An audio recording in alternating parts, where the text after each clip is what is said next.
உலோகங்களின் வெப்ப கடத்துத்திறனை பார்க்கலாம். அதுக்கு 3 உலோகங்களால் ஆன கம்பிகளை எடுத்துக்கணும்.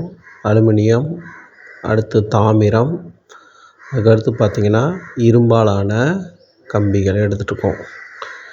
எடுத்துக்கிட்டு இப்போ என்ன பண்ணால் மெழுகுவர்த்தியோட உதவியால் அந்த தொடப்ப குச்சிகளை பீஸாக உடச்சி என்ன பண்ணணும், அதில் ஒட்டிக்கணும். இது மாதிரி கொஞ்சம் கேப் விட்டு ஒட்டிக்கணும். இப்போ என்ன பண்ணோம், இந்த 3 கம்பியும் நம்ம ஒரே நேரத்தில் மெழுகுவர்த்தியில் காமிக்கணும். காமிச்சோன்னா எது வெப்பத்தை நல்லா கடத்துதோ அது என்ன பண்ணணுன்னா சீக்கிரமாக கீழே விழுந்துடும். ஏன்னா அது மெழுகால் ஒட்டிகிட்டு இருக்கு அந்த தொடப்ப குச்சி. அது என்ன பண்ணும், கீழே சீக்கிரம் விழுந்துடும்.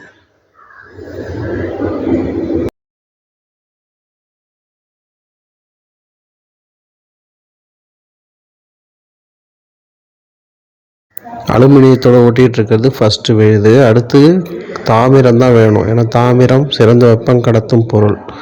அது இரும்பு வந்துச்சு. தாமிரம் கொஞ்சம் தடியம்லாம் இருக்கிறதாலையும் சரியாக அந்த நெருப்பில் படாதனாலையும் விழலன்னு நினைக்கிறேன். அடுத்து பார்த்திங்கன்னா தாமிரம் விழுந்திருக்கும், அலுமினியம் ரெண்டுமே விழுந்துடுச்சு.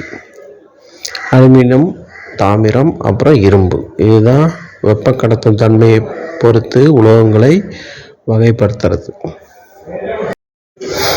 ஆனால் உலோகங்களில் தாமிரம் தான் சிறந்த வெப்பம் கடத்தும் பொருள். இங்கே நாம் எடுத்துக்கிட்டது கொஞ்சம் தடிமனாக இருக்கிறதால அதை விட அலுமினியம் என்ன ஆயிடுச்சு, சீக்கிரம் வந்துடுச்சு. ஆனால் தாமிரம், அதுக்கப்புறம் அலுமினியம், அதுக்கப்புறம் இரும்பு. இதுதான் வெப்பம் கடத்தும் தன்மையை பொறுத்து உலோகங்களை வகைப்படுத்துறது.